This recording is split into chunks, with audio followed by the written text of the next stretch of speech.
자, 오늘 볼 거는 우리 대기해양 파트의 두 번째 파트인 태풍과 우리나라의 주요 악기상입니다. 자, 말 그대로 태풍 플러스 악기상이라는 말도 우리 이제 인간한테 피해를 주는 기상에 대한 얘기를 할 거고요. 자, 제일 먼저 얘기할 건 태풍이라고 할 건데 우리가 저번 시간까지 배웠던 게 뭐였어? 온대 저기압을 배웠고, 그리고 오늘 얘기할 태풍이라는 건데 태풍을 다른 말로 서원아 뭐라고 하죠? 무슨 적이야? 열대저기압이라고 그러죠. 그래서 자, 우리 저번 주부터 배웠던 거랑 이어서 또 오늘도 큰 특징의 저기압을 같이 볼 겁니다. 자, 우리 태풍이라는 건 우리가 익히 이제 겪어봐서 좀 잘 알고 있죠. 자, 북태평양에 다만 발생한 지역이 북태평양으로 좀 한정되어 있습니다. 자, 일단 열대저기압 중 중심기압이 17m/s 이상인데 요렇게 17m/s 이상이 되면요 보통 우리 뒤에서 악기상에서 강풍이라는 거 배우거든요. 강풍이란 친구가 14m/s 이상씩 불 때야, 일정 시간 동안. 그래서 얘는 반드시 강풍이라는 악기상을 동반한다. 어차피 같은 파트로 엮여 있으니까요. 알아두시고 17m/s 이상으로 수권과 기권의 상호작용으로 발생하는 기상현상이다 라고 얘기할 겁니다. 자, 우선 태풍의 발생 지역과 이름인데 우리가 발생하는 이제 태풍의 다른 이름을 열대저기압이라 부르는데요. 열대저기압을 부르는 지칭이 좀 여러 가지입니다. 자, 우리 이제 아시아, 동아시아서부터 남부아시아까지 이렇게 포함되어 있는 북태평양에서 주로 발생하는 요걸 우리가 태풍이라고 하고요. 그리고 이 아메리카 대륙 양쪽으로 해서 대서양에서 주로 발생하면 허리케인, 그 다음에 남태평양 및 인도양에서 발생하는 사이클론이라고 하는 지역에 따라 이 열대저기압이 발생한 지역에 따라 좀 다른 이름으로 부릅니다. 그래서 이 지칭하는 태풍이라는 말 자체가 이미 북태평양인 북반구에서 발생하는 거예요. 북반구에서 발생하는 저기압이기 때문에 그 값이 하나로 줄어. 우리가 저기압 고기압에서 북반구냐 남반구냐에 따라서 우리가 해석해야 되는 게 좀 달라지는데 태풍이라는 건 북반구에서만 발생하는, 물론 열대저기압이라고 하면은 포괄적으로 봐야 되지만 태풍이란 단어 자체는 반드시 북반구이기 때문에 뭐 우리가 오른손 써서 저기압이니까 이렇게 반시계로 불어가는 일정한 과정을 가지고요. 그 다음에 이동 방향과 이런 것들도 거의 일정하게 가질 겁니다. 남반구 문제가 간혹 나오는데 남반구 문제는 태풍의 말을 쓸 수 없다라는 거 기억하시고, 자, 에너지원이라는 말을 쓸 건데요. 이거 두 개를 먼저 썼던 이유가 온대저기압과 태풍을 밑에서 비교를 할 겁니다. 그래서 저번 주에 배웠던 온대저기압, 그 다음에 태풍에 대한 비교 이야기가 있어야 되고요. 자, 수증기가 응결될 때 방출하는 우리 응결열이라고 할 건데요. 다른 말로는 수문열 또는 자멸이라고 부를 겁니다. 응결할 때 방출하는 응결열, 밑에서 한 번 더 자세히 볼 거고요. 자, 발생 지역은 일단은 수증기 공급이 충분한 수온이 매우 높은 해상인데 이때 위도가 몇 도에서 몇 도였죠? 보민아 어때? 네. 성은아 어때? 보민도 배웠을 거 아니에요, 여기. 이게 위도가 좀 특이해. 열대 해상인데 위도가 좀 특정되어 있습니다. 이게 어디지? 몇 도에서 몇 도? 이거 되게 중요한 말이야. 30? 열대라고 했는데 우리 대기대수란도 배워서 왔는데 열대면 몇 도에서 몇 도야? 몇 도 근처일까? 열대지방 15도? 15도 이내가 되겠죠. 그죠? 보통 0도에서 30도 이내를 이제 우리가 열대해상이라 부르는데, 그러면 0도에서 약 30도 이내까지인가요? 근데 여기 위도가 특이하게 5도에서부터 25도까지입니다. 지금 어디가 빠져있죠? 어디가 빠져있어, 서원아? 0도. 즉 0에서부터 5도는 제외하셔야 돼요. 이게 되게 중요한 말이야. 발생 지역이 가장 기본적으로 많이 하는 질문입니다. 자, 그럼 이 0에서 5도가 누구냐? 우리가 지칭하는 적도 부근입니다. 적도가 0도인데 적도 완전 근처에서는 뭐가 발생하지 않아? 태풍이 발생하지 않아. 아니, 조금이라도 발생할 수 있겠죠. 그래서 다시 그림을 보니까 딱 이 0에서부터 5도, 0도 근처로만 뭐가 없어? 태풍의 발생 지역을 벗어나 있죠. 근데 발생 원인으로만 보면요, 수증기 공급과 수온이 높으면 되는데, 그럼 적도가 차갑냐? 또 그것도 아니에요. 적도도 충분히 뜨거워요. 그러면 왜 발생하지 않냐? 이 태풍이라는 건 절대적으로 뭐에 영향을 받아? 자전에 의해서 발생하는 힘. 봄이나 그게 뭐였죠? 전압력. 태풍은 전압력이 강하게 발생해서 회전력으로 저기압이 되는 건데, 적도 부근에는 소용돌이를 만들 때 필요한 전향력이 약하게 발생합니다. 이게 중요한 말이에요. 전향력이 약하기 때문에. 알죠? 꼭 요 에너지원 발생 지역 그리고 왜 적도에서 발생하지 않는지 요거 정확하게 기억해 주세요. 자, 밑으로 내려와서 태풍의 발생 과정입니다. 요거는 그렇게 엄청 중요하지 않아. 그냥 눈으로 보고 그렇구나 이해만 하시면 되고요. 요 그림까지 잘 안 하시더라고. 열대 해상에서 열과 수증기를 공급받아. 그러면 이렇게 해상에서 뭐를? 열과 수증기를 공급받으면 얘가 뭐가 일어나? 이 해상에서 증발이라는 게 일어납니다. 증발이라는 건 발열이야, 흡열이야? 선 어때? 발열. 지금 증발은 액체에서 기체로 가는 거죠. 액체에서 기체. 그럼 입자가 더 활발해도 둔해져? 활발해지죠. 그러면 에너지를 흡수할까 방출할까? 입자가? 흡수하겠죠. 주변으로부터 활발해지기 위해서 이때 뭐가 일어나? 흡열 반응이 일어나. 그러면 이 뜨거운 열대 해상의 열을 가득 머금고 얘가 수증기로 변하고 얘가 그 상승한 수증기가 공기 위로 상승하기 시작합니다. 그래서 상승하기 시작하고요. 자, 그렇게 상공 위로 상승한 요 공기는요, 올라가서 구름이 됩니다. 구름이 된다는 건 뭐야? 다시 액체, 즉 액체 또는 고체로 간다는 거죠. 그럼 여기서 액화되기 시작하면서 그냥 응결이라고 할게요. 응결되는 건 기체에서 액체로 가는 거죠. 그럼 기체에서 액체로 갈 때는 입자가 둔해지니까 에너지를 뭐해? 방출하기 시작하죠. 그래서 여기는 발열. 어디서? 기권에서 발열, 즉 방출하기 시작합니다.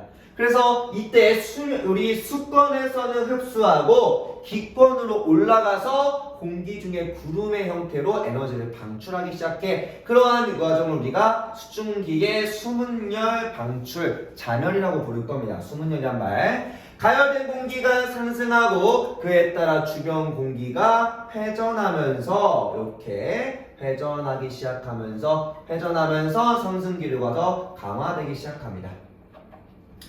자, 그러면 회전하고 상승기류가 강화되면 중심부에 강한 저기압이 만들어지겠죠. 그러면서 누가 만들어져? 태풍이 발생하더라. 근데 이렇게 회전하려면 뭐가 필요하더라? 회전할 때 전향력이 필요하기 때문에 위에서 말한 전향력이 매우 약한 0에서 5도에서는 발생하기가 어렵다. 일단은 전향력이라는 건 여기다 조금만 더 추가하면 전향력이라는 건 뒤에서도 한번 얘기할 거지만 얘는 고위도에서 저에서 고로 갈수록 더 강해집니다.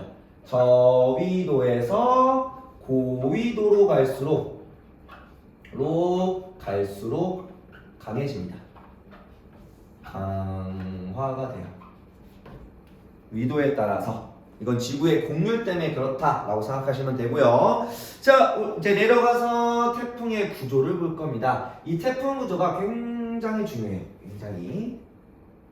일단 크게 이렇게.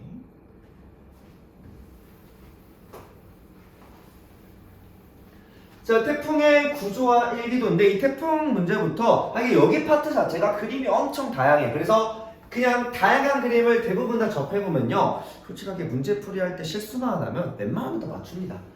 자, 태풍의 구조와 일기도인데 지금 태풍은 북반구다 보니까 바람이 시계 방향으로 불어들어가 반시계로 불어가? 선은 어때?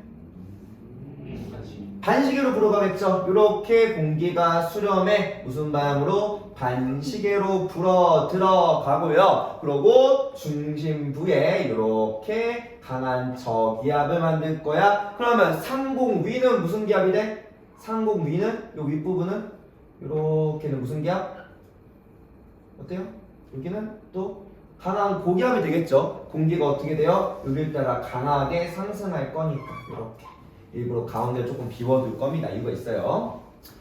자, 일단 이렇게만 보자. 그러면 반시계로 불어 들어가고 저위도로 나오면 이제 올라가서 상공 위에 강한 고기압을 만들고, 그러고 이거는 간혹 나오는 이야기인데 불어 나가는 구름은 어떻게 이동해요? 윗부분은 고기압이니까 이때는 시계로 방출합니다. 구름을 시계로 방출해 나가긴 하는데 요거는 그렇게 중요한 얘기 아니에요. 그래서 혹시나 헷갈릴 수 있으니까 안 배웠다라고 하면 그냥 신경 쓰지 마세요. 알겠죠? 안 배웠다고 신경 쓰지 마세요. 근데 배웠으면은 구름의 이동은 어떻게 나가냐라고 물어보는 경우가 간혹 있으시고요. 자, 옆으로 돌아와서 이 옆에 있는 그래프를 볼 건데, 일단 그래프에는 두 가지 값이 있죠. 여기다가 조금 더 추가해서 보면 지금 파란색, 자, 가장 중요한 건 요거 가운데 값. 요거. 가운데가 뭐야? 태풍 중심이죠. 태풍 중심. 자, 태풍 중심으로 갈수록 기압이라고 얘기할 건데요. 기압이 어떻게 돼? 태풍 중심으로 갈수록 첫 번째 기압이라는 친구는 이렇게 중심으로 갈수록, 자, 먼저 얘를 먼저 간단하게 해석합시다. 좀 위에 칸이 좀 있죠? 자, 기압 밑에도 있지만 한 번 더 적어놓어서 갈게요. 이게 되게 중요한 이야기야. 자, 일단 공통적으로 중심으로 갈수록 기압은 봄이나 어때요? 어때? 아니, 그래프상 보면 돼요. 중심으로 갈수록, 바깥에서 중심으로 갈수록 기압이 어때? 낮아져. 갈수록 급격히 감소하기 시작합니다. 뭐 급격히란 말은 안 써도 되는데 중심으로 갈수록 급격히 감소. 얘는 그냥 가로 쓰자. 안 써도 돼. 그냥 감소한다 생각하면 되고, 그러니까 풍속을 보니까 어떠냐? 풍속은 중심으로 갈수록 커져 가다가 중심에서 뭐야? 갑니다. 뭐예요? 중심으로 갈수록. 이번에는 풍속 그래프에서 풍속에서 중심으로 갈수록 자, 똑같이 여기 위에 같은 말이니까 쓰기 싫으니까 중심으로 갈수록, 일단은 둘로 구분해야 돼. 중심으로 갈수록 뭐 하다가? 일단은 성원아, 상승해 하강해? 상승하다가 풍속이 강해지다가, 풍속이 상승하다가 중심에서는 풍속이 어때요? 어때? 급격히 감소해. 중심에서라고 아예 구분합시다. 중심에서 급격하게는 급격히란 말 꼭 써야 돼요. 급격히 감소하기 시작합니다. 알겠나요? 이해돼요? 그래서 풍속과 기압에 대한 차이점이야.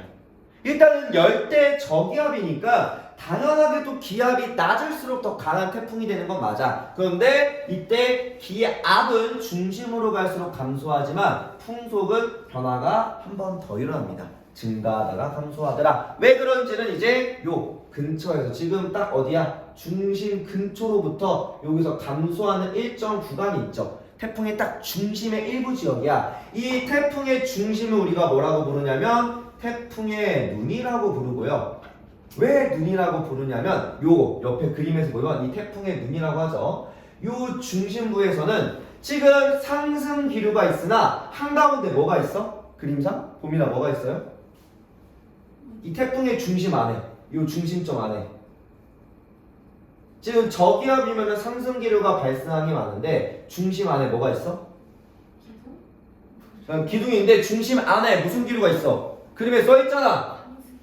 아니, 상승 기류 안에, 한가운데 안에. 너네 배웠다며? 그래, 하강 기류가 있어. 맞아. 이 중심점 안에는요 분명 저기압이면 성원아 상승이야 하강이야? 상승이잖아. 근데 이 저기압 중심부에 누가 있어? 하강기류가 일부 존재합니다. 이렇게 한가운데. 이 하강기류 때문에 풍속이 급격하게 감소하는 구간이 있어요. 이 주변으로는 상승기류가 이렇게 있는데 한가운데는 하강기류가 발생합니다. 하강기류 발생하면 구름이 생성소멸? 어때요? 소멸하기 시작하죠. 그래서 중심부야 뭐야? 이 특정 구간, 한가운데 특정 구간은 뭐하더라? 하강기류에 의해서 날씨가 맑고 비가 안 오며 풍속이 약해지는 지점이 있습니다. 그 지점 우리가 뭐라고 한다? 그 지점을 태풍의 눈이다 라고 부를 겁니다. 이거 왜 발생하냐면 이때 태풍의 눈이 발생하는 이유가 그 지표와 상공, 위, 상층부 간에 상층부 간 기압차가 너무 커서 그래요. 기압 차이가 너무 커서 상공에 있는 공기 일부가 내려와 주기 시작합니다. 이게 적당한 기압차가 나면은 상승기류를 그냥 밀어내버리는데 얘가 뭐가 돼? 중심과 위에 상공 위, 즉 지표와 상공 간의 기압차가 너무 커서 일부 공기가 내려와 주기 시작해요. 알겠죠? 이게 매우 강한 고기압, 사이즈가 엄청 큰 고기압이라 발생하는 특징점입니다. 알겠나요? 그리고 옆에 그림들 일단 요 그림 보고 넘어갑시다. 그래서 위성 영상으로 보니까 거대한 구름이 시계 반대방을 휘감겨 있어. 실제로 구름은 이렇게 이동하긴 합니다. 나중에 보고 태풍의 눈은 왜 눈이라고 하냐? 우리가 말 보이듯이 눈 안에 동공이 뚫려 있는 것처럼 뻥 뚫려서 까맣게 보이기 때문에 그래요. 그래서 실제로 눈, 아이라고 부릅니다. 구멍으로 뚫린 것처럼 보여. 그리고 중심에 가까울수록 봄이나 기압은 증가 감소 낮아지고 풍속을 항상 조심히 대답해야 돼. 강해지다가 중심으로 들어서면 맑고 플러스 풍속이 약한 지역이 됩니다. 풍속이 약한. 그래서 풍속을 항상 두 가지로 대답해야 돼. 중심으로 갈수록 강해지다가 중심에서는 약하다라고 꼭 구분해야 됩니다. 이거를 강조하는 이유가 있어요. 시험에서도 많이 틀립니다. 자, 내려서 빈칸 채워보시면 중심기압이 매우 높아 낮아? 뭐하다고?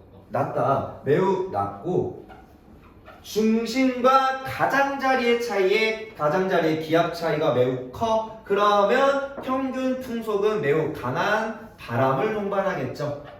하지만 강한 바람도 지역마다 위치마다 좀 다르다는 거. 자, 또한 지금 여기 그래프를 좀 보니까요. 그래프에서 중심을 기점으로 양쪽에 전반적인 평균 풍속이 좀 다릅니다. 지금 이게 우연이 아니라 둘 중에 오른쪽 부분이 조금 더, 그러니까 둘 중에 한쪽이 더 강한 풍속을 가져요. 이때 태풍의 진행 방향의 오른쪽이 왼쪽보다 강하게 나타나는구나. 지금은 그냥 눈으로만 보시면 되고 뒤에서는 왜 그렇게 강하게 나타나는지를 이제 그림으로서 한번 얘기할 겁니다. 하여튼 그러고 중심에서 벗어난 부근에서 가장 강하다. 여기서 조심해야 될 단어는 뭐하냐? 중심 부근이면 중심에서 벗어난 근처고요. 그 다음에 중심이란 단어를 항상 구분해야 돼. 태풍의 중심에는 태풍의 눈이란 게 있고 지금 중심 부근과 중심이란 말을 항상 뭐하냐? 구분해서 차이점으로 두고 보셔야 됩니다. 알겠나요? 자, 그리고 정란은 당연히 강한 상승기를 동반하니까 두꺼운 구름이 만들어지겠죠. 모여드는 강한 상승기류에 의해 정란운이 발생하더라. 태풍의 눈 바깥에는 눈벽, 기둥처럼 눈벽을 형성하고요. 눈벽 주위에 강한 구름이 만들어지고 강한 강수가 발생하더라. 자, 태풍의 사이즈가 보통 반지름이 약 500km까지 커집니다. 더 큰 것도 있고요. 평균적으로 500km짜리에 매우 큰 건데 그때 중심에 50km 오르면 10분의 1도 안 되는 거지. 그래서 이 중심에는 누가 있다? 태풍의 눈이라는 게 존재하더라. 이 태풍의 눈에는 강한 하강기류가, 좀 약한 하강기류가 발생하므로 날씨가 맑고 바람이 약한 구간이 존재하더라. 그래서 태풍은 중심부가 가장 기압이 낮지만 중심부가 비교적 맑고 따뜻하고 풍속이 약하다고 생각하면 됩니다. 자, 또한 태풍의 발생 시 1기도 보니까 1기도에 기압이 낮을수록 뒤에서 계속 질문할 겁니다. 낮을수록 세력이 강하며 1기도상의 등압선이 지금 얘는 온대저기압이고요. 얘는 지금 태풍입니다. 태풍에 대한 그 기호를 이렇게 표시해요.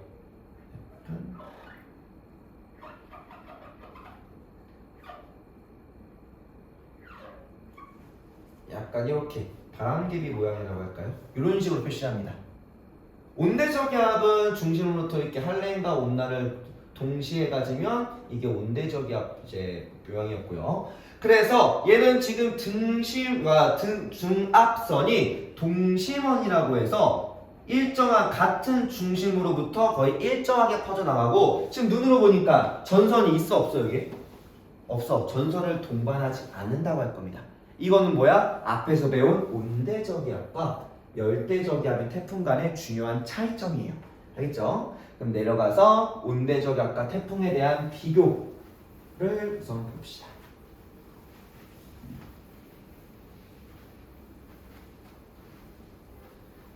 자, 온대저기압과 태풍의 비교는요. 이거 꼭 시험에 나옵니다. 앞에 여러분은 같이 나오니까. 대부분의 학교가 온대저기압에서 자르고 그러니까 태풍까지 나가고 지금 기말에 안 들어오는데 여러분은 같이 나오니까. 자, 온대저기압 태풍. 자, 온대저기압은 등압선이 약간 좀 타원형으로 휘어져 있습니다. 왜 타원형이냐고 하면은 온대저기압은 저기압을 중심으로 전선이 이렇게 만들어져. 요 한랭과 온난 전선이 이렇게 만들어지고요. 요 한랭과 온난 전선에서 이때 전선을 기점으로 등압선이 좀 튑니다. 이렇게 튀어요. 이런 식으로 등압선이 전선을 기점으로 좀 변하다 보니까 전선 앞뒤로 등압선이 조금 뾰족하게 바뀌기 시작해. 그래서 타원형을 가지게 되고 이때 태풍은 거의 원형에 가깝습니다. 원형. 얘는 거의 안 찌그러져 있어요. 약간의 위아래 차이가 있긴 하지만 거의 동그란 원형을 가지고 이 차이가 만들어지는 게 온대저기압은 전선이 존재하고요. 그 다음에 태풍은 전선이 존재하지 않기 때문에 전선 앞뒤로의 기압 변화가 없어서 비교적 등압선이 원형이냐 찌그러진 타원형이냐 얘기할 거고요. 에너저 지원, 우리 온대저기압의 에너전이 뭐였죠? 고민씨 뭐였지? 온대저기압. 그치. 위치 에너지가 운동 에너지로 바뀌는 거. 즉 위치 에너지의 감소가 온대저기압의 에너지원이었고 성원씨 태풍은 뭐였죠? 자멸. 우리 수증기의 수문열 또는 자멸이라고 할 겁니다. 수증기의 수문열, 음결열, 자멸 다 같은 말입니다. 또는 자멸. 그래도 이제 수증기란 말 썼으니까 아마 잘 이해할 거고요. 발생 지역은 온대저기압은 주로 어디서 발생하죠? 몇 도에서 몇 도? 약한 온대지방이면 30도에서 60도에서 주로 발생하죠. 그리고 주로 많이 발생하는 건 60도 지역입니다. 왜? 60도 지역이 뒤에서 배웠던 온대가 대기대순환으로 말하면 한대 전선대에 속해서 그래요. 정체전선이 잘 만들어진 구간이라 온대저기압도 잘 만들어지고요. 또 30도 잘 발생합니다. 그 다음에 태풍의 발생 지역 봄이나 몇 도에서 몇 도? 5도에서 25도까지. 좋아요. 여기는 항상 0에서 5도를 내가 빼고 얘기하는, 내가 제외를 잘 하는지 제외란 말 씁시다. 이거 항상 신경 쓰시고요. 이동, 그래서 그냥 열대라고 적으면 틀릴 수 있어. 항상 위도가 0도 부분을 빼고 얘기해 주셔야 되고, 온대저기압은 뭐에 영향받지? 뭐에 영향받아? 편서풍. 맞아. 그래서 어디서 어디로 가요? 서에서 동. 좋아요. 서에서 동으로. 얘는 편서풍 하나의 영향만 받는 거고요. 그리고 태풍은 일단은 여기서 태풍 기준 북방울 기준이다 보니까 남에서 북으로 갑니다. 남에서 북으로 가고요. 남에서 북으로 갈 때는 그냥 위로 올라가는 게 아니라 곡선을 포물선을 그리면서 올라가요. 포물선. 이것도 대기대순환에 의해서 그렇습니다. 이거는 밑에 내려가서 한 번 더 볼 거고요.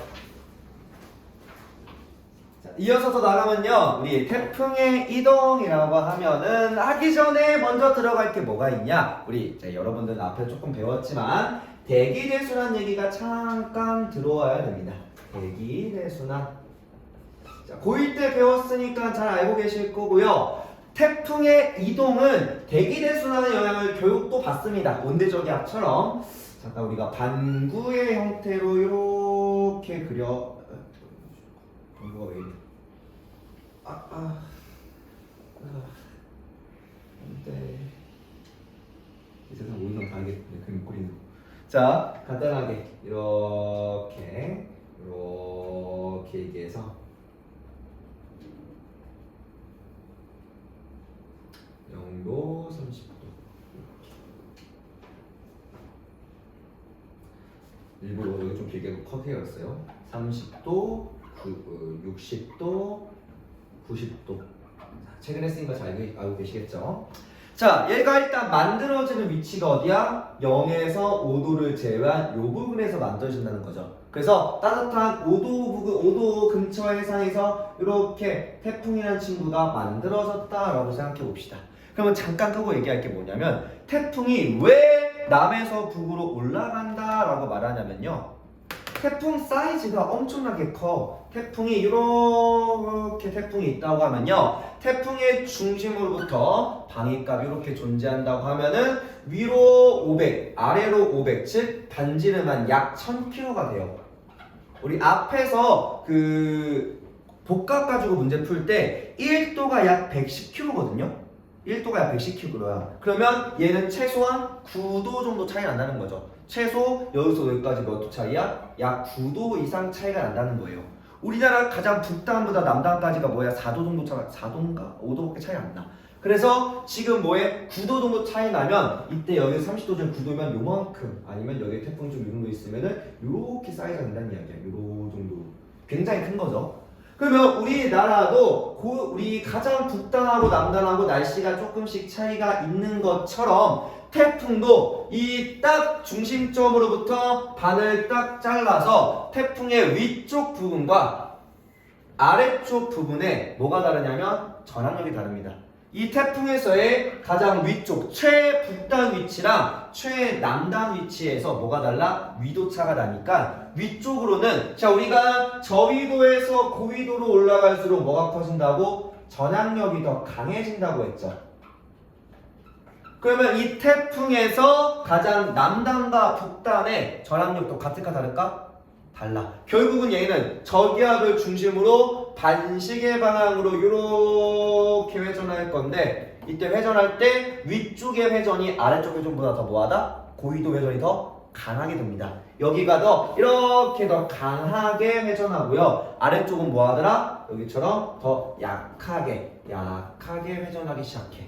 그럼 위로는 세게 돌고 아래로는 조금 약하게 도니까 위쪽으로 뭐할까? 더 치고 올라가기 시작하겠죠. 이해돼요? 그래서 모든 태풍이든 뭐 사이클론이든 뭐 밑에 얘기하던 뭐 허리케인이든 결국은 다 저 크기에 따른 전압력에 의해서 거의 다 북쪽으로 이동하기 시작합니다. 고위도로 이동하기 시작해요. 이해돼요? 이건 뭐야? 태풍의 전체적인 전압력 차이 때문에 그렇다라는 거 기억하시면 되고, 그러고 나서 우리 0에서 30도 사이에 부는 게 봄이나 뭐였죠? 무역풍. 무슨 무역풍? 북동무역풍이죠. 지금 태풍이 위로 올라가려고 하는데 바람이 어떻게 불어? 이렇게 바람이 불어와. 태풍이 이동하고자 하는 방향에 이렇게 왼쪽 아래로 내리죠. 그럼 태풍이 실제로 어디로 꺾일까? 왼쪽으로. 즉 무슨 방향으로 갈까요? 북서로 이동하겠죠. 그래서 태풍의 실제 이동 방향이 어떻게 되냐? 이렇게 꺾여서 이렇게 올라가기 시작합니다. 이해돼요? 올라가려고 하는 태풍이 바람에 의해서 탁 두들겨 맞고 왼쪽으로 꺾이는 겁니다. 이해돼요? 이해돼? 그래서 이쪽으로 이동해. 그러면 태풍이 30도 부분까지 올라오고 나서 또 위로 올라가고 싶어해. 하지만 30도를 넘어가면 무슨 풍? 편서풍. 무슨 편서풍?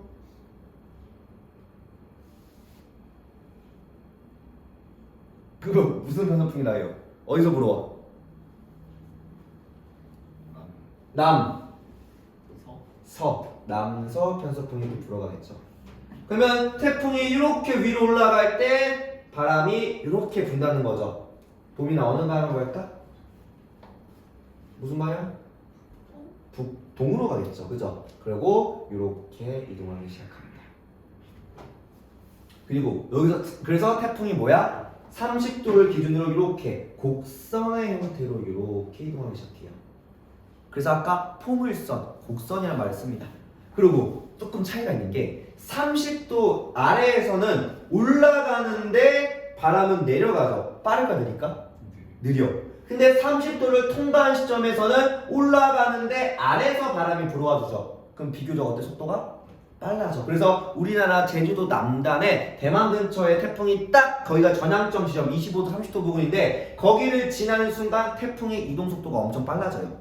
태풍이 뭐 여러분 올해는 태풍이 안 와가지고 할 얘기가 많이 없지만 아쉬워요. 그래서 여기서는 속도가 좀 느리고 여기를 통과한 순간 속도가 급격하게 빨라지기 시작합니다. 이거는 또 옆에서 설명할게요.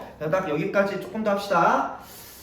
자 그러면 이제 앞에 내용을 좀 채워가면은 이동 경로는 초기에 결국은 태풍은 어디서 어디로 저위도에서 고위도로 이제 열대저기압으로 말하면 어디서 어디로 태풍의 이동 경로는 저위도에서 항상 고위도로 이동합니다. 근데 우리 태풍이니까 여기서는 남에서 북으로 가는 거겠죠. 북방구 기준이니까. 그래서 가끔 이런 질문에 위에서 이렇게 약간 지역마다 이름이 다르다고 했잖아요. 그러면 친구들이 이거 태풍이 여기서 만들어졌는데 어쩌다가 밑으로 내려가면 사이클론으로 이름이 바뀌는 건가요? 아니요. 절대 못 넘어갑니다. 절대 이 적도선을 통과할 수가 없어요. 이해돼요? 아예 여기가 이렇게 서로 오갈 수가 없어. 항상 만들어진 위치에서부터 항상 고위도로만 갑니다. 이해돼요? 그래서 서로 섞일 수가 없어. 그래서 아예 이름이 구분되어 있는 겁니다. 기억하시면 되고, 자 발생 초기에는 처음에서 나 무슨 바람에 영향받는다? 무역풍. 그것도 우리가 북동 무역풍으로. 이제 웬만하면 모든 바람은 다 팔방위로 얘기할 겁니다. 바람 방향을 정확하게 알아야 되고 또 이제 뒤에서 나갈 문제도 바람 방향이 매우 중요해서 그래요. 북동 무역풍의 영향으로 어느 방향으로? 북서쪽으로 이동하기 시작합니다. 동풍의 영향으로 북서로 이동하더래. 이걸 잘 봐야 돼요. 바람은 항상 불어오는 방향, 여기서 말하는 이동 방향은 가는 방향을 뜻합니다. 자, 진행하다가 25도 30도라고 하는 전향점에 바람이 바뀌는 전향점에 도달하면 여기서부터 뭐야? 무역풍에서 편서풍으로 바뀌겠죠? 이 편서풍은 남서 편서풍의 영향을 받으니까 영향을 받아 이번에는 올라가다가 이번엔 북동쪽으로 꺾이기 시작합니다.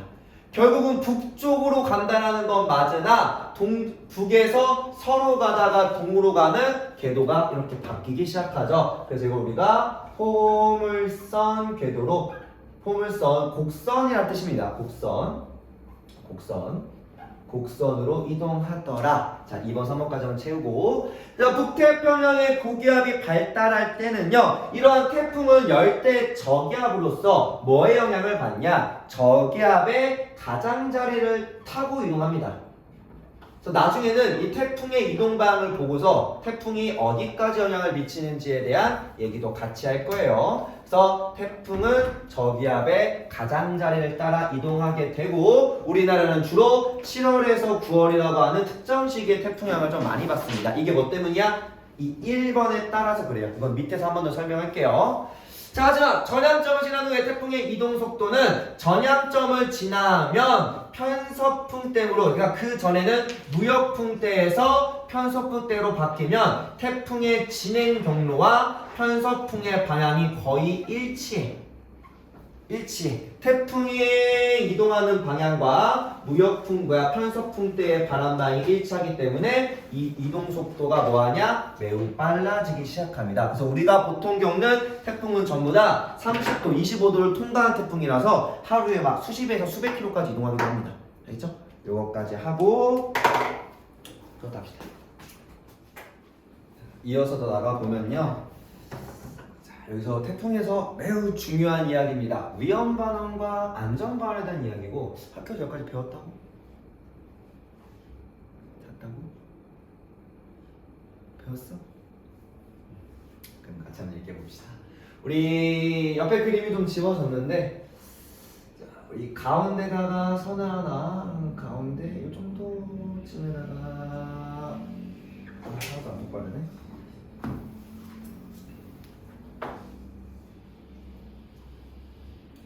하나 그어주고 약 한 25도 정도로 그어주고요. 그 다음에 방위는 여기다가 살짝 표시해 주겠습니다.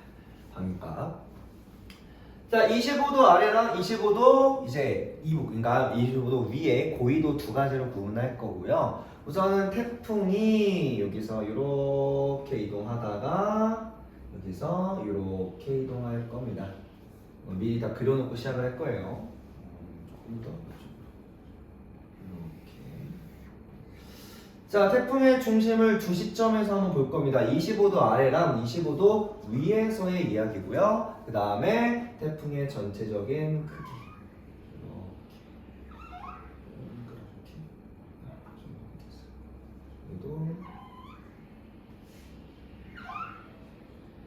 이렇게 그려주도록 할게요. 여기도 확실히 그림 싸움이 되게 많아서 그림에 대한 얘기만 조금만 잘 이해하면 금방 해요. 근데 이 그림을 다 이해해야지 한 문제를 제대로 풉니다. 그 한 문제를 제대로 풀기 위해서 각각의 거의 대부분의 모든 그림을 다 아셔야 되고 우선은 바람부터 먼저 얘기하면 25도 아래에서는 바람이 북동무역풍이 분다라고 얘기했고요. 북동무역풍이 이렇게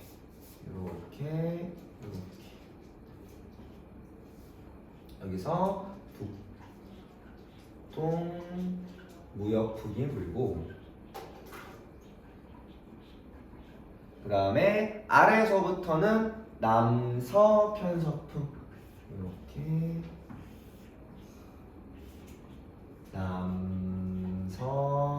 남서편서풍이 불고요. 위에서 했던 걸 다시 한 번 더 정리할 겁니다. 그림으로. 사실 그게 중요한 게 아니라 그래서 나타나는 결과적인 이야기를 얘기할 거예요. 자, 그럼에 따라 위로 올라가는 태풍이 북동무역풍에 의해서 왼쪽으로 느리게 꺾이기 시작합니다. 그래서 얘는 어디로? 25도 아래에서는 북서로 이동하고 25도 위에서는 올라간 태풍이 이렇게 맞았기 때문에 북동으로 이동하더라. 자, 위에서 얘기했던 거고요. 자, 중요한 건 그게 아니야. 자, 이렇게 북서로 가는 이동 방향과 북동무역풍이 맞이하는 25도 아래에서는요. 지금 태풍의 중심점을 기준으로 바람이 불어 들어가 어떻게 반시계 방향으로 이렇게 불어 들어갑니다. 이런 식으로 이렇게 불어 들어가고요. 여기도 이렇게 바람이 의해서 이렇게 불어 들어갈 겁니다. 대략적으로만 그려주세요. 자, 그러면 이럴 때 지금 바람이 어떻게 들어와? 요렇게. 바람이 요렇게. 또 요렇게. 여기는 바람이 요렇게 지나가죠. 잘 봐야 될 게 이동 방향에 양쪽으로 나눠서 볼 건데요. 자, 북서로 올라가는 태풍에서 이동 방향의 오른쪽 부분과 여기 우측, 오른쪽 우측 부분과 좌측, 왼쪽으로 구분할 겁니다. 우리 오른쪽 부분은 바람이 이렇게 불어 들어갈 때 저기압 중심으로 반시계로 불어갈 때 바람이 이렇게 불어오죠. 지금 대부분이 뭐야? 바람 방향과 그 다음에 불어 들어가는 방향이 같아요, 달라요? 어때? 같아. 여기는 거의 일치합니다. 풍향과 이때 태풍의 중심으로 불어가는 저기압으로 가는 방향이 거의 대부분이 일치해. 그래서 왼쪽 부분은 뭐예요? 바람이 어떻게 될까? 봄이 더 세져요, 약해져요? 회전 방향과 불어 들어가는 방향과 대기대수원의 방향이 같아. 그럼 풍속이 더 강해질까, 약해질까? 강해지겠죠. 여기에 풍속 그냥 V로만 할게요. 풍속이 증가하고 이 왼쪽 부분은 지금 불어 들어갈 건데 바람이 거의 역풍으로 불어 들어오죠. 거의 대부분이 뭐야? 역풍향 같기 때문에 이 왼쪽 부분,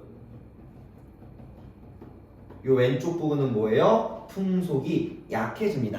하나 더. 자, 지금 태풍이 요 왼쪽 위로 올라갈 때 이때 이 오른쪽 부분은요 이렇게 회전하기 시작해. 즉 태풍이 이동해가는 이동 방향과 태풍에서 회전하는 바람 방향이 어때요?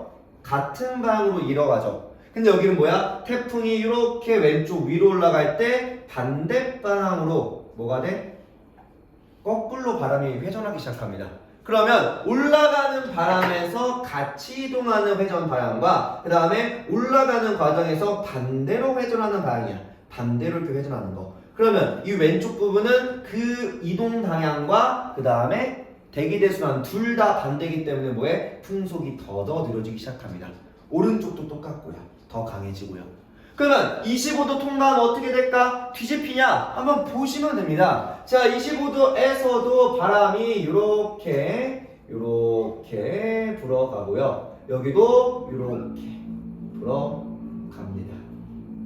그러면 전체 지역은 아니더라도 대부분의 지역이 지금 어때? 회전 방향과 이렇게 회전하는 방향과 요렇게 회전하는 방향.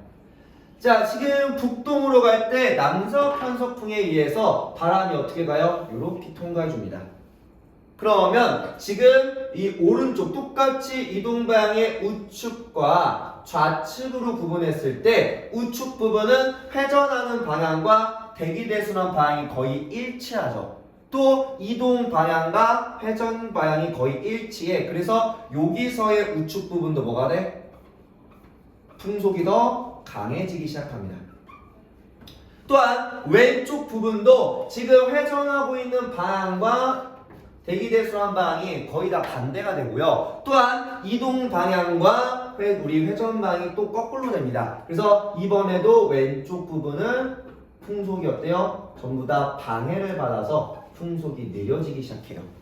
이해돼? 25도 아래나 25도 위나 똑같이 뭐야? 오른쪽은 가속을 받고 왼쪽은 방해를 받아서 감속을 받습니다. 그래서 우리 오른쪽 부분을 말 그대로 풍속이 더 많이 세지다 보니까 위험한 지역 피해가 더 큰 곳 위험방향이라고 부르고요. 진행 방향의 오른쪽 우측 부분이거다. 오른쪽 부분. 그래서 이 그림이 아까 위에서 봤던 요거랑 관련이 있습니다. 요 친구랑 요거 이렇게 여기서 오른쪽이 더 셌던 이유예요. 거의 모든 태풍은 다 한쪽 부분이 더 센데 그 센 부분이 어디야? 오른쪽 부분이다 라고 생각하시면 되고요. 자, 그래서 우리 오른쪽 부분은 태풍 내 바람 방향 불어가는 반시계로 불어가는 바람 방향이 태풍의 진행 방향과 대기대순환의 바람 방향과 같음으로 뭐가 돼? 같음으로 합쳐져. 풍속이 합쳐져 풍속이 더 강해진다 라고 얘기할 겁니다. 또한 왼쪽은 비교적 풍속이 약하기 때문에 안전 또는 가항 반원이라고 부를 겁니다. 저항을 받는 반원이다 라고 생각하시면 되고요. 가항 반원, 안전 반원이야. 그래서 진행 방향의 왼쪽 부분이고요. 자, 태풍 내 바람 방향이 태풍의 진행 방향 및 대기대순환 방향과 반대인으로 풍속이 방해 말 그대로 상쇄돼요. 상쇄돼요. 풍속이 비교적 약해지기 시작합니다. 알겠나요? 이해돼요? 그래서 왜 안전인지 왜 위험 반원인지 구분하시고, 자, 풍향은 밑에서 한번 설명할 건데 지금은 저것만 봅시다. 자, 이때 통과하면서 시계 반대 방향으로 변합니다. 풍향의 변화를 뜻해요. 시계 반대 방향으로 변하고, 그리고 오른쪽은 시계 방향으로 변하기 시작해요. 무슨 말인지는 밑에 가서 한 번 더 얘기합시다. 자, 그럼 위에서는 위험 반환과 안전 반환에 대한 얘기를 했고요. 여기서는 그림을 또 이제 한쪽으로만 또 그려볼 건데 금방 합니다.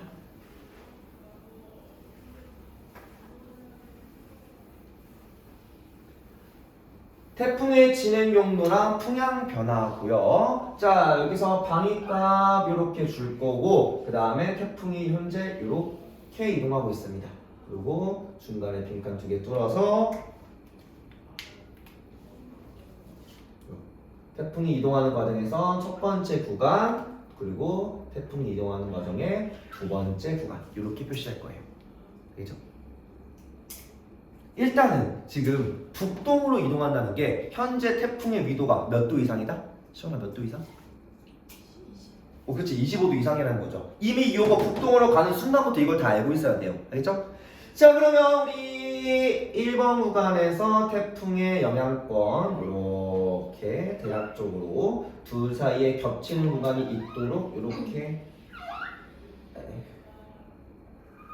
그립시다. 그러면 우리 왼쪽 윗부분을 A지역, 왼쪽 오른쪽 아랫부분을 B지역이라고 칭하고서 1번과 2번에 대한 바람을 우리가 같이 불어 넣을 거야. 되게 간단합니다. 그냥 이게 불어 들어가기만 하면 돼. 그럼 1번에서는 지금 A지역에서 바람이 이렇게 불어 들어갈 거고 B에서는 이렇게 겹치면 안 돼서 이렇게 불어갈 겁니다. 알겠죠?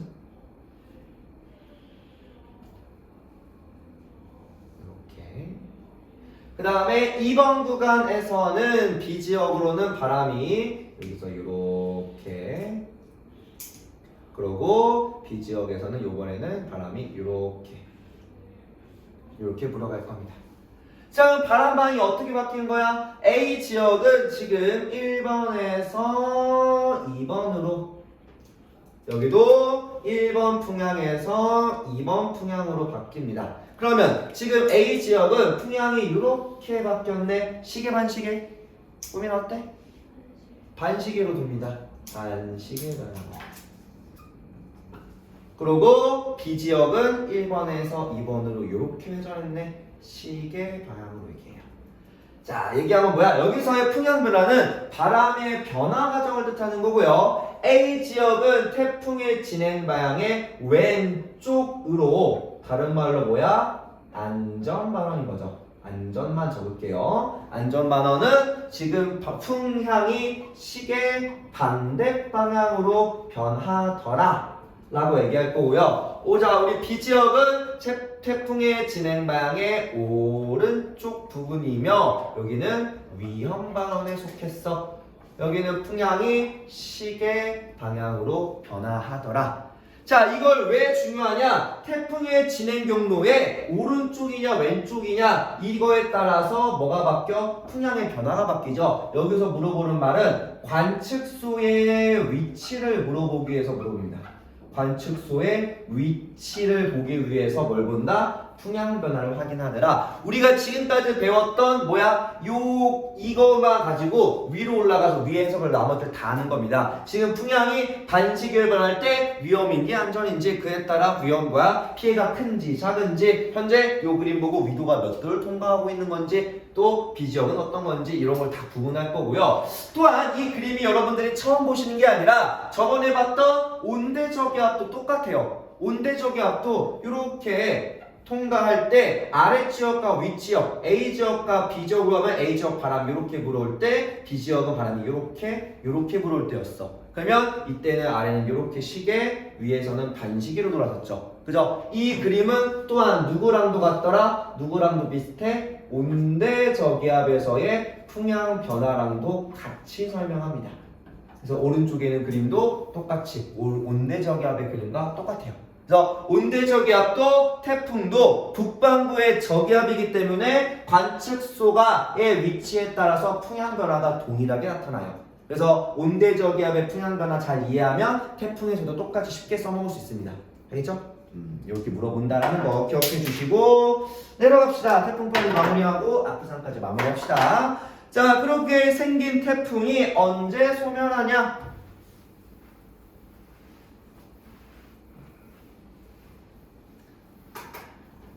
태풍의 소멸, 즉 세력 약화입니다.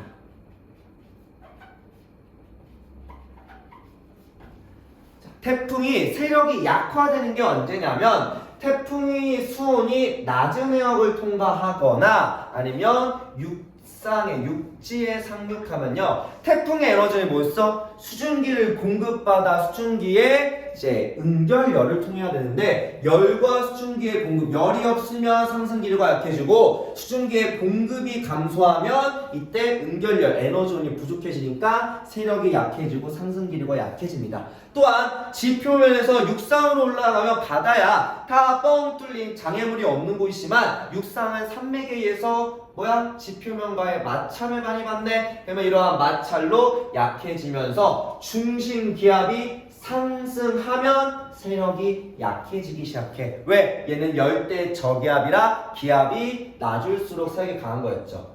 기압이 낮을수록 뭐하냐? 세력이 강하다라고 얘기했습니다. 그래서 이런 태풍은 세력이 약해지다가 그냥 일반적인 저기압으로 바뀌면서 온대 저기압으로 변질될 수도 있긴 합니다. 반드시는 아니고요. 될 수도 있다 정도만 알고 있으면 됩니다. 그럼 우리 이제 볼라벤이라는 거 요것만 딱 보면요. 지금 가장 세력이 강할 때가 언제야? 시원아 어때? 무슨 일이 며칠이 가장 세력이 강해요? 26일. 왜 26일이야? 기압이 가장 낮아서 26일 기압이 가장 낮은. 이게 가끔 많이 헷갈리시는 게 세력이 강해. 그럼 뭐야? 기압도 세야 돼 라고 생각하는 친구들 많아요. 이거 항상 조심하시고요. 이 당시에 왜 볼라벤 그림을 가져왔냐? 이 당시에 이렇게 태풍이 지나가면 태풍의 중심점으로부터 우리나라가 다 위험반원에 속했어. 당시에 피해가 좀 컸었구나 라고 생각하면 되고요. 이렇게 올라가려면 아까 우리 위에서 요거 설명했죠. 얘네가 태풍의 이동 경로는 고기압의 가장자리를 타고 이동한다 라고 얘기했기 때문에 아마 이 당시에는 고기압이 꽤나 요 부분까지 강하게 올라왔을 겁니다. 아니면 이런 식으로 고기압의 가장자리가 우리나라 위까지 덮었을 때라고 생각하면 돼요. 알겠죠? 보통 이 시기가 지나면 만약에 고기압의 북태평양의 가장자리가 이렇게 펼쳐져 있으면요. 얘가 올라오다가 이걸 타고 이렇게 이동해버려요. 그래서 한 9월만 넘어가도 날씨가 조금 시원해진다는 말은 뭐야? 북태평양 고기압이 아래로 후퇴했다는 거죠. 후퇴했을 때 후퇴한 방향에 맞춰가지고서 이렇게 태풍도 같이 이동합니다. 우리가 7월부터 9월 사이만 북태평양 가장자리나 북태평양 영향권 안에 있을 때만 뭐해? 태풍의 영향을 좀 시게 받는다. 이렇게 생각하시면 됩니다. 알겠죠? 자, 그대로 넘어가서 이제 악기상으로 갑시다. 문제를 풀어야 되는데 숙제.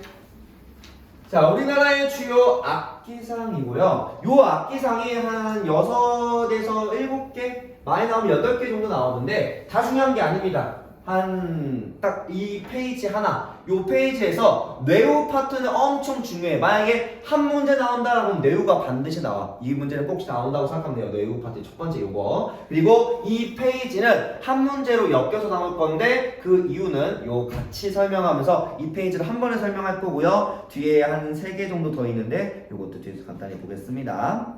자, 악기상이라는 건 말 그대로 피해를 주는 건데 자, 첫 번째 이야기가 뇌우에 대한 이야기입니다. 뇌우요. 조금 확대해서. 주요 악기상 뇌우입니다. 뇌우는 강한 상승기로 의해서 정난운이 발달해 천둥, 번개와 같이 소나기. 일단 뇌우니까 천둥, 번개를 동반할 거고요. 그리고 얘네들의 차이점이 뭐냐면 일기도상에 잘 안 나타나고 나타나도 금방 사라져요. 그래서 국지적 현상이라고 할 건데 이때 말하는 국지적은 뭐야? 좁은 범위라고 생각하면 됩니다. 좁은 범위에서. 우리가 앞에서 온대저기압과 태풍을 얘기할 때 이 온대저기압과 태풍 그리고 악기상의 차이점이 뭐냐면 온대저기압 또 태풍이라는 두 친구는 최소한 사이즈가 수십에서 수백 킬로까지야. 굉장히 크기가 커요. 또한 온대저기압은 서에서 동으로 이동하고요. 그 다음에 태풍도 약간의 발생 위치와 기압에 대한 차이도 있긴 하지만 결국은 남에서 북으로 포물선을 그리면서 이렇게 그리면서 이동을 했었죠. 그래서 이 둘은 뭐가 돼? 크기가 크고 이동 방향에 대한 예측이 가능해 불가능해? 전부 다 가능합니다. 특히나 얘는 좀 더 쉽고요. 얘는 위대의 전함점을 통과했냐 안 했냐 고기압의 배치에 따라서 이동 방향이 거의 다 결정이 됩니다. 그래서 이 둘은 예측이 가능해. 우리가 지금까지 봐왔던 문제도 다 뭐야? 태풍과 온대저기압의 이동방을 예측해서 미래 또는 과거의 기상이 어땠을지를 우리가 추정하는 거란 말이야. 근데 얘 같은 경우는 갑자기 비가 우르릉 쏟아지다가 천둥번개 치고 그리고 갑자기 사라져. 그래서 얘는 예측하기가 꽤나 어렵습니다. 차이점은 그래서 더더욱더 피해를 많이 줘. 오는 줄 알면은 아무리 이제 웬만한 이제 기상 변화는 우리가 다 대응이 가능한데 얘는 대응하기가 좀 어렵다고 생각하면 되고요. 발생은 대기가 매우 불안정할 때, 쉽게 말하면 대류가 활발할 때. 자, 대류가 활발한 게 뭐가 있어요? 강한 햇빛에 가열된 공기가 빠르게 상승할 때, 온대저기압 태풍과 같은 강한 상승 기류가 있을 때, 한랭 현상과 같이 빠르게 상승할 때, 결국은 공통적으로 뭘 얘기하는 거야? 강한 상승 기류가 존재할 때야. 강한 상승 기류. 까지 설명하고 잠깐 어디로 내려가냐? 맨 밑에 있는 걸로 내려갈 겁니다. 왜? 이유가 있어. 여기는 한 번에 설명한다고 했잖아요. 자, 잠깐 내려와서 밑에 있는 국지성호로 내려갈 겁니다. 또는 집중호우라고 얘기할 거고요. 국지성 특정 지역에 집중된다는 겁니다. 그래서 얘는 비교적 짧은 시간 동안 좁은 지역에 많은 비가 내리는 걸 뜻하게 되고요. 보통 일반적으로 이거는 외울 필요까지 없는 것 같아. 1시간당 30mm, 하루에 80mm, 연강수량 10% 어마어마한 겁니다. 하루에 이 셋 중에 하나라도 해당되면은 우리가 집중호우가 나오고요. 보통 여름에는 한 많이 타면 5번에서 10번 이상 뜨는 것 같아요. 자, 그러면 국지성을 왜 같이 설명하냐면 얘의 발생 원인도 뭐야? 결국은 강한 상승 기류야. 강한 상승 기류. 그래서 정랑이 발생할 때, 장마 또는 태풍 또는 온대저기압의 한랭전선이 발생할 때, 결국은 대기가 매우 불안정할 때 발생한다라고 할 겁니다. 불안정할 때. 밑에 한 번씩 읽어보시면 되고요. 그럼 결국은 국지성 호우, 집중호우랑 내우가 생기는 요 발생 원인이 거의 어때요? 비슷하죠. 누구랑? 집중호우랑 발생 원인이 비슷하더라. 정도에 대한 차이가 있겠지만 결국은 발생한 원인이 똑같다 보니 내우와 집중호우를 함께 설명하기 시작하고요. 자, 여기까지 하고 이제 밑으로 내려가서 발달 과정인데 여러분 단답형 있으면은 요 발달 과정에 대한 3가지 단계 반드시 숙지하셔야 됩니다. 꼭 기억하셔야 돼요. 자, 발달 과정 요거 꼭 숙지하셔야 되고 이 그림은 웬만하면 시험에 반드시 나옵니다. 하다못해 단답에도 꼭 나올 거예요. 김동희 단답이 있으니까. 자, 발달 과정은 밑에 순서대로 적운과 성숙, 그 다음에 소멸 단계로 갑니다. 그냥 생자 단어로만 외우지 말고 단어 뜻을 조금만 생각하면 돼요. 우선은 적운이라는 건 뭐야? 우리 정운형 구름에 2가지 타입이 있었던 게 하나가 적운형, 하나가 정남운이었어요. 거기에 첫 번째인 적운입니다. 자, 적운이라는 구름은 뭐냐면 구름이 이 공기가 강한 상승 기류를 발생하면서 구름이 위로 현재 피어 오르고만 있는 겁니다. 피어 오르고만 있는 거. 이렇게 올라가는 거. 그래서 이렇게 상승 기류로 구름이 높게 솟고 있는 구름을 우리가 이 구름을 적운이라고 불러요.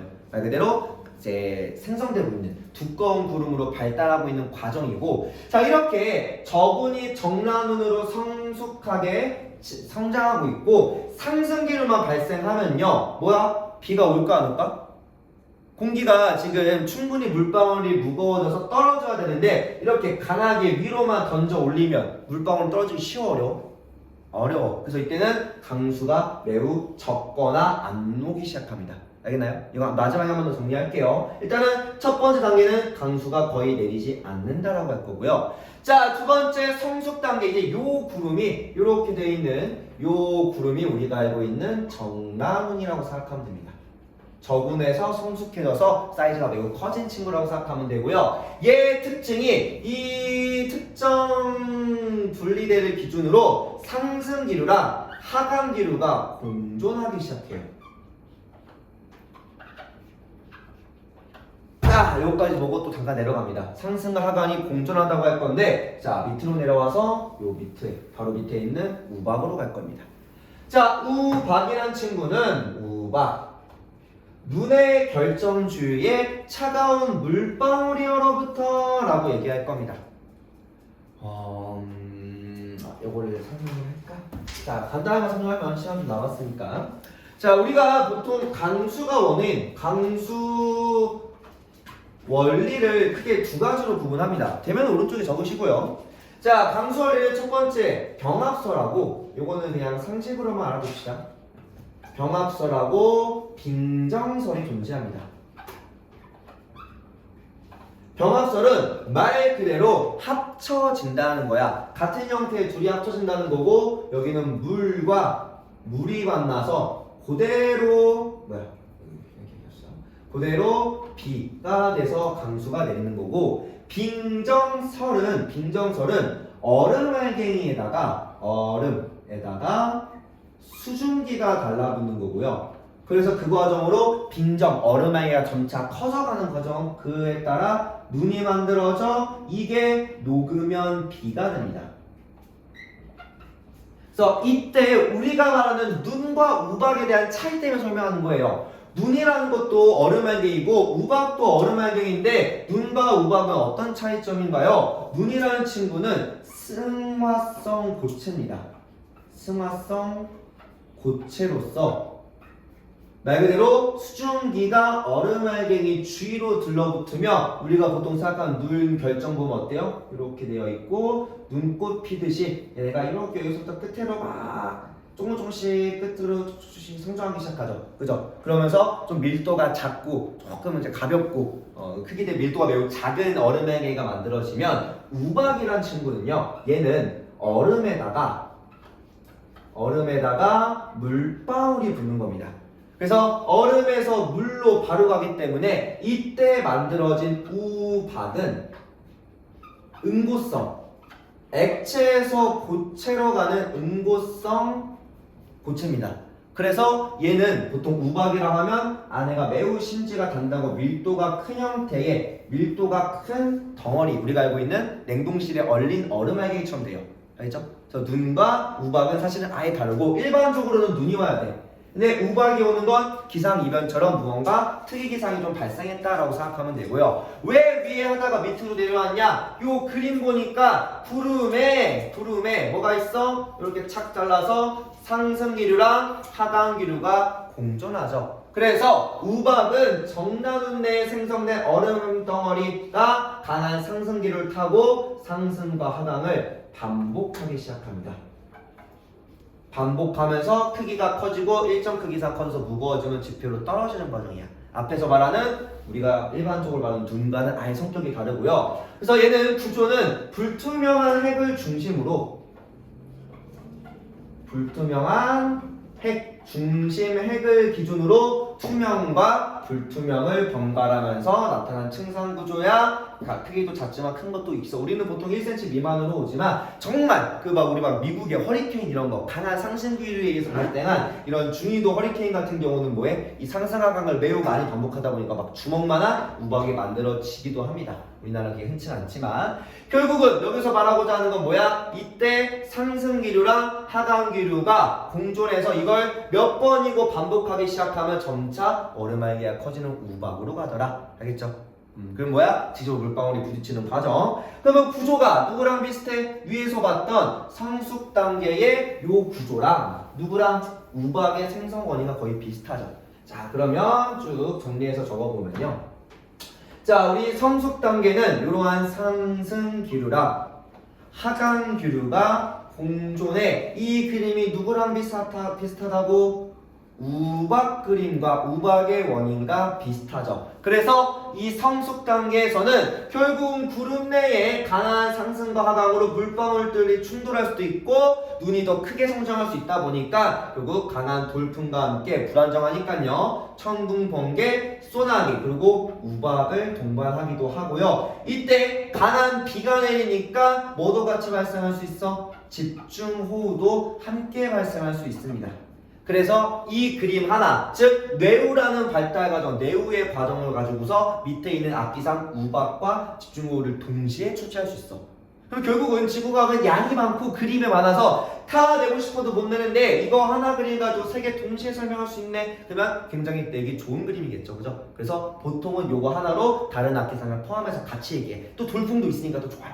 알겠죠? 이렇게 설명할 겁니다. 그리고 마지막 소멸 단계는 이제 이렇게 상승하다 보고 그냥 하강한 이 소나기에서 지표가 냉각되겠죠. 그러면 결국 지표가 냉각되니 상승기류도 약해지니까 결국은 하강기류만 남기 시작해. 처음에 왜 상승했는지는 이유가 다르겠지만 결국은 지표의 냉각으로 하강기류가 우세해져. 하강기류가 우세해지면 구름이 내려가니까 점차 구름도 사라져 소멸하기 시작합니다. 그러다 보니 하강기류, 즉 애들끼리 충돌을 하거나 아니면 눈이 얼음망이가 성장을 해서 조금 구름에서 체류할 시간이 필요한데 체류할 시간 없이 그대로 내리니까 비도 내리긴 하다만 약한 비가 내리다가 멈추기 시작해요. 그래서 이 세 그림이 굉장히 중요한 게 이름으로서도 구분을 하지만 그 다음 볼 게 뭐야? 바람의 방향과 강수로도 세 개를 구분합니다. 첫 번째, 적은 단계는 강한 상승 기류만 존재하는 거였죠. 그 다음에 성숙 단계는 상승과 하강 기류가 공존한다라는 특징이 있었고, 그 다음 마지막 소멸 단계는 하강 기류만 존재했던 거죠. 그러면 일단 얘네를 서술하라고 하면 쓰기 되게 많아져. 첫 번째 이름 서술하시고 이름에 따른 기류, 공기의 이제 이동 변화, 대류의 정도 차이, 대류의 방향. 세 번째 강수의 정도. 요 세 타입으로 나눠서 서술하라고도 합니다. 그러면 세 번째 볼 거는 뭐야? 이름, 그 다음에 바람의 이동. 세 번째가 강수 정도 차이인데 강수가 이때는 매우 적거나 없이 내려요. 처음에는 강수가 보통 없다라고 얘기해. 두 번째는 강수가 매우 강하게 발생하죠. 매우 많이와 세 번째는 강수가 있기는 한데 강수가 적다라고만 얘기할 겁니다. 알겠죠? 강수가 있긴 한데 매우 적거나 좀 그렇네. 강수가 좀 약하게 비가 오더라. 그래서 강수의 정도차, 공기의 이동 방향, 그 다음에 이름까지. 알겠나요? 요 세 가지를 같이 묶어서 숙지하시길 바라고요. 여기까지 하면 이제 거의 다 했습니다. 뒷내용은 조금 더 무난무난해요. 되게 덩어리가 조금 이제 설명할 게 적은 악기상들이라서 우리가 지금까지 배운 기압과 기단에서 조금만 더 엮어서 보시면 금방 마무리되고요. 그나마 이제 두 문제 나온다고 하면은 이제 맨 마지막에 요 황사에 대한 얘기가 나올 거예요. 황사는 조금 더 설명할게요.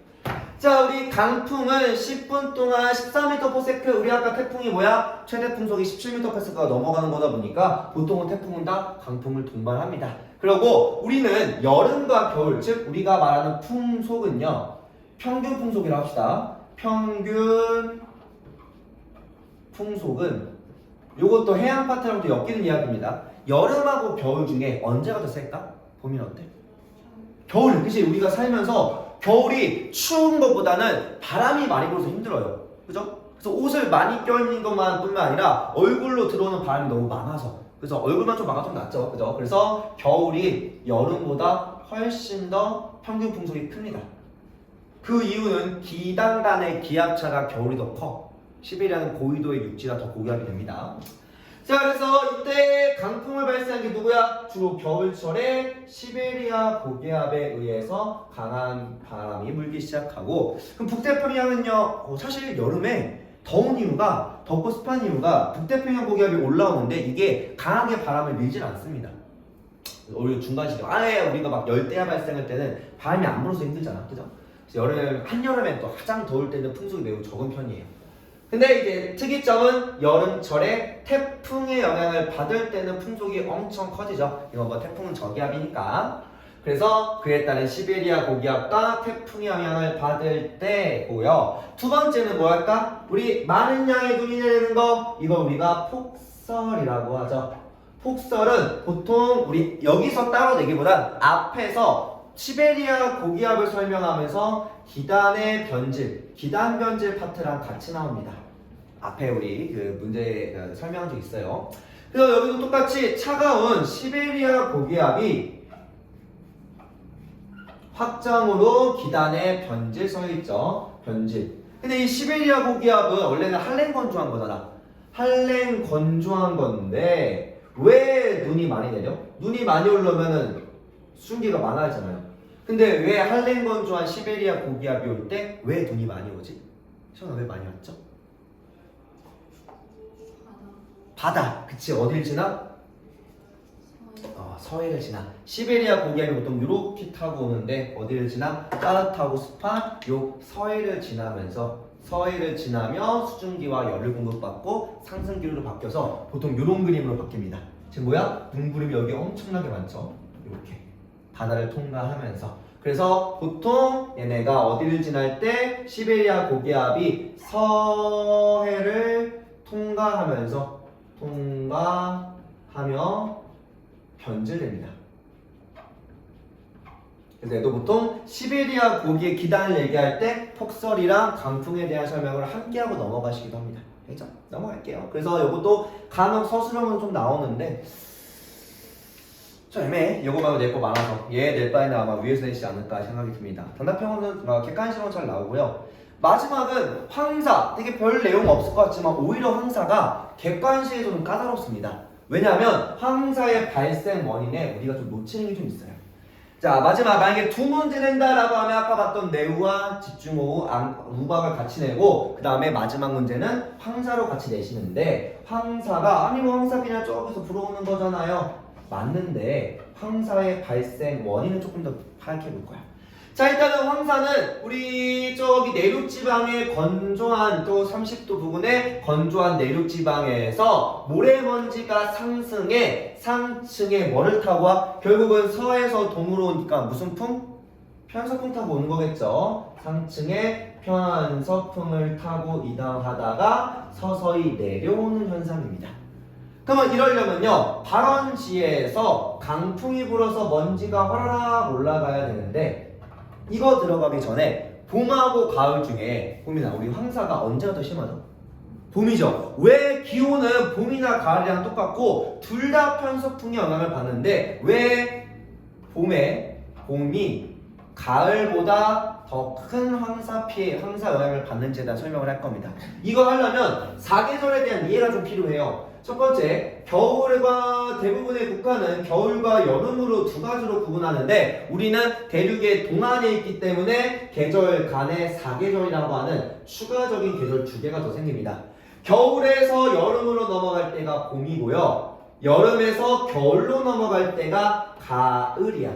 그러면 이걸 우리가 봄이라고 부르지 말고 겨울에서 여름으로 넘어갈 때는 점차 날이 따뜻해서 차가워져? 따뜻해진 거죠. 그래서 우리가 봄을 가열받는 시기라고 생각하면 좋고요. 여름에서 겨울로 가는 건 냉각받는 시기다 라고 생각하면 좋습니다. 이걸 왜 이렇게 설명하냐면 자, 예를 들어 이제 봄이라고 합시다. 봄 시기로 이제 봄이 주인공이니까 봄 시기가 되면 처음보다 뜨거워져. 근데 이때 바다를 끼고 또 이 해안과 요 해안 부분과 요 내륙 부분 중에서 어디가 더 빨리 뜨거워질까? 어때? 시원아? 내륙이 더 빨리 뜨거워지겠죠. 그래서 안 그래도 겨울에 건조한 시간 동안 얘가 얼긴 했지만 건조한 시기를 버티면서 계속 말라갔어. 이 마른 상태에서 가열을 받다 보니 여기가 뭐가 돼? 더 뜨거워지기 시작합니다. 더 빨리 뜨거워져. 그러면 뜨거워지면 공기가 상승하나? 얘가 공기가 위로 붕 뜨면서 상승하기 시작하겠죠. 그래서 이 부분의 내륙 쪽에서 강한 상승 기류가 발생합니다. 그러면 내륙 쪽은 고기압, 저기압? 봄이는 어때요? 거의 다 했어. 공기가 상승하면? 고기압, 저기압. 상승 공기가 적어지니까 저기압이 되겠죠. 그러면 저기압이 되니까 먼지가 상층 위로 다 뜨기 시작합니다. 이 상태로 뭘 타? 편서풍을 타고 쭉 우리나라 위까지 넘어와요. 그러면 이때 우리나라가 이 황사의 피해를 더 많이 받으려면 고기압이 돼야 될까 저기압이 돼야 될까? 이 먼지가 이렇게 상공 위로 수키로 위로 떠 있어. 근데 이 먼지가 우리나라 지표 영향을 많이 받으려면 이 먼지가 뭐 해야 돼? 내려와야겠죠. 그럼 내려오려면 우리나라가 현재 무슨 기압이 돼야 돼?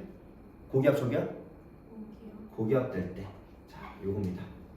그래서 발원지에서 강풍이 불거나 또는 발원지에서 뭐가? 저기압이 발생할 때. 저기압이 발생하면 먼지가 붕 떠가지고 상공 위로. 그 상공 위로 넘어온 먼지가 뭐야? 우리나라의 고기압이 될 때. 그래서 발원지에는 저기압, 한반도, 우리나라에는 고기압이 형성될 때 먼지가 내려오면서 뭐가 된다? 우리나라의 유입대가 높아지더라. 그래서 발원지에서 항상 강풍 플러스 바람이 강하게 비추는 저기압, 강하게 비추어 뭐가 돼? 상승해야 하는 저기압이 될 때입니다. 그러면 우리가 봄과 비슷한 가을에는 왜 먼지가 적은, 왜 우리가 높고 맑은 날씨가 되냐? 이렇게 됩니다. 여기에 가을로 바꿔서 설명하면요. 가을은 내륙과 해안 중에서 어디가? 여기가 더 냉각이 더 많이 돼. 그럼 여기가 어때요? 차가워지겠죠. 왜 가을이 맑은지라고 설명하라고 하면 가을이 이렇게 돼. 이건 사실 살면서도 알고 있어야 될 이야기 중 하나예요. 가을이 냉각되니까 뭐야? 하강기류가 발생하겠죠. 그럼 먼지가 다 어디로? 여기로만 깔립니다. 그래서 실제로 가을은 우리나라는 되게 맑은데 이 지역은 또 난리 나요. 깔리다 보니까 바람은 불긴 부는데 그래도 주변 지역은 또 먼지의 피해가 조금 있습니다. 그러면 깔린 상태로 편서풍을 타고 와도 보통 이런 복잡한 내륙 구조에 의해서 먼지를 다 떨어뜨리고 넘어오겠죠. 그래서 넘어온 공기들도 그렇게 먼지가 많다 적다 먼지가 적어진 이유입니다. 알겠나요? 또 더군다나 여름은 또 다습한 시기입니다. 우리뿐만 아니라 동아시아 전체가 또 북태평양 영향으로 다습해지다 보니까 안 그래도 습해서 먼지가 적게 일어나는데 고기압으로 일어나는 먼지도 지표로 깔려버리니까 실제로 우리나라는 피해가 더 적어진다고 생각하면 돼요. 알겠나요? 그래서 왜 가을에도 맑은지에 대한 이야기입니다. 알겠나요? 그리고 나머지 부분들은 여름 우리 황사에 대한 피해고 황사 피해는 점차 증가하고 있어. 대기대수원의 강원에는 지구온난화로 황사 피해가 전보다 더 길고 더 강하게 더 많이 발생하고 있다 정도만 설명합니다.